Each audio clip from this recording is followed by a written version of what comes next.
अगर पैसा दे रही है तब तो कोई घोटाला नहीं है, लेकिन घोटाला नहीं होगा इसकी कोई गारंटी नहीं दे सकता। लोग ठगे जा चुके हैं, फिर भी कोई दूसरों से सीख लेने को तैयार नहीं। वो बच्चों को लेने गए। ऐसा पहली बार नहीं हुआ है जब ऐसी किसी स्कीम ने लोगों को लुभाया ना हो। लोभ में लोग जुड़े भी और घोटाले का शिकार भी बने। कानपुर के प्रताप नारायण शुक्ला मैक्स फॉरेक्स नाम की कंपनी के झांसे के शिकार खुद भी बने और उनके सलाह पर उनके रिश्तेदार भी। आज अरुण शुक्ला ऐसी किसी स्कीम का नाम सुनते ही कांप जाते हैं।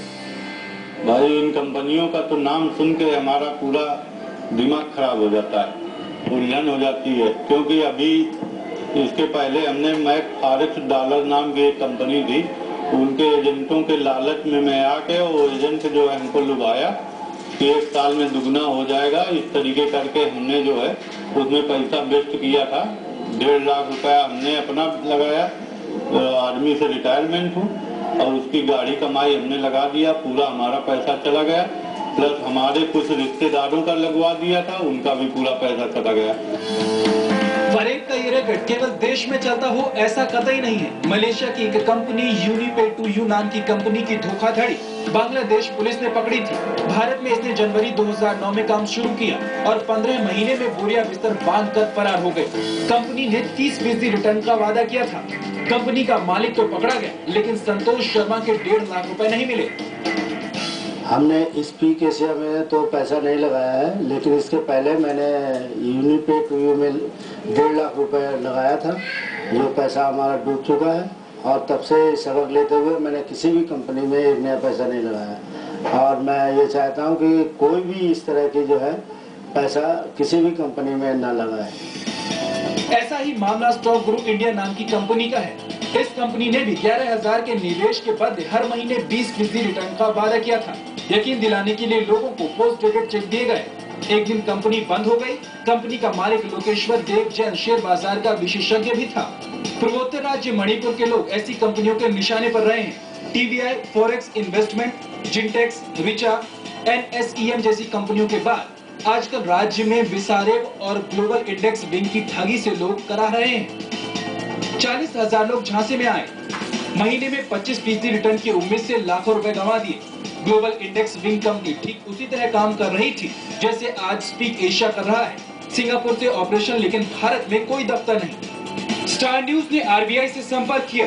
RBI की जनसंपर्क अधिकारी अल्पना किलावाला ने स्टार न्यूज से कहा कि RBI केवल विदेशी मुद्रा के लेन देन पर रोक लगा सकता है, किसी कारोबार पर नहीं। कोई सख्त कानून नहीं है, इसलिए कोई भी आता है और लोगों को ठग कर चला जाता है। कानून के जानकार मानते हैं कि भारत में किसी भी कारोबार को चलाने से रोकने का कोई कानून नहीं है, बशर्ते वो कानूनी रूप से चल रहा हो।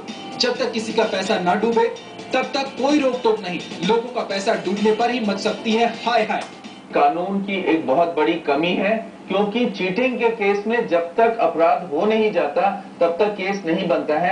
और जब कोई व्यक्ति दिलासा देता रहता है मैं करूंगा करूंगा और करता रहता है, और उसके विश्वास से यदि बहुत सारे लोग इकट्ठा हो जाते हैं और वो कुछ इन्वेस्टमेंट करते हैं, जब वो भाग जाएगा उस समय केस बनेगा, उसके पहले नहीं। यानी कि जब वो झांसा देने की उसकी प्रक्रिया चल रही है उस समय केस नहीं बन सकता है, लेकिन जब वो झांसा दे चुका होता है तब केस बन सकता है। लेकिन इसमें कुछ कानूनी मुद्दे हैं। पुलिस चाहे तो इसमें जो है कुछ एक्शन ले सकती है। Under 149 of the CRPC police को ये एक अधिकार है कि यदि कोई भी अपराध होने वाला है तो उस पर वो उचित कार्रवाई कर सकती है। स्पीक एशिया ऐसा ही करेगी ये दावा नहीं किया जा सकता, लेकिन जिस ढर्रे पर कंपनी चल रही है वो ढर्रा संदेह पैदा करता है। देश में अभी भी ramsurvey.com, marketviewonline.com, greenprithvi.com जैसी कंपनियां चल रही हैं। पैसा बहुत मुश्किल से आता है और बड़ी आसानी से हाथ से निकल जाता है। ऐसे में सावधानी ही बचाव है। स्पीक एशिया के जरिए कमाई का रास्ता है तो बेहद आसान, लेकिन जरा सोचिए कि कहीं ये बुलबुला तो नहीं जो कभी भी फूट सकता है। स्पीक एशिया के साथ आपको जुड़ने के लिए आपके पास कम से कम 11,000 रुपए होने चाहिए। सबसे पहले स्पीक एशिया ऑनलाइन के वेबसाइट पर जाकर आपको रजिस्ट्रेशन कराना होगा और साथ ही रजिस्ट्रेशन के लिए 1,000 रुपए ऑनलाइन जमा कराने होंगे। रजिस्ट्रेशन के बाद 10,000 का पेमेंट और करना होगा। 10,000 का पेमेंट करने के बाद आपको मिलता है एक पैनल यानी एक ID मिलता है। इस आईडी पर मिलता है सर्वे का काम। हर व्यक्ति हर बुधवार को 2 सर्वे कर सकता। एक सर्वे में मिलते हैं 500 रुपए, यानी हफ्ते में मिलेंगे 2 सर्वे के 1000 रुपए। 4 हफ्ते में महीने के 4000 रुपए की कमाई कर सकते हैं। 52 हफ्ते के साल में कमाई हो सकती है 52,000 रुपए की, यानी आपने कंपनी को दिए 11,000 रुपए और बदले में कमा लिए 41,000। स्पीक एशिया ने ये बंदिश रखी है कि एक शख्स ज्यादा से ज्यादा 3 पैनल या आईडी ले सकता है। 3 आईडी के लिए प्रति आईडी 11,000 रुपए के हिसाब से चुकाने होंगे 33,000 रुपए। 3 आईडी के जरिए हर हफ्ते 6 सर्वे करके आईडी लेने वाला शख्स 1 साल में 1,56,000 रुपए कमा सकता है। आईडी 1 साल के लिए ही वैध होती है। सर्वे के बदले आपको पैसे तो मिलते ही हैं, लेकिन साथ ही जब कोई सदस्य यानी पैनलिस्ट आपके नीचे नए लोगों को जोड़ता है, मतलब कि स्पीक एशिया की स्कीम में शामिल करता है, तो हर नई आईडी पर उस पैनलिस्ट को 1,000 रुपए का कमीशन मिलता है। मतलब कि जितने नए लोगों को स्कीम में शामिल किया उतने 1000 का कमीशन। इस स्कीम में नए लोगों को जोड़ने की कोई सीमा नहीं है। कंपनी कानून की नजर में भले ही कोई जुर्म नहीं कर रही है, लेकिन जिस तरह के स्पीक एशिया के दावे हैं और जिस स्कीम से वो लोगों को सपने दिखा रही है, उससे आप सभी को सावधान रहने की जरूरत है। बने रहिए हमारे साथ, क्योंकि आगे है दोपहर फटाफट।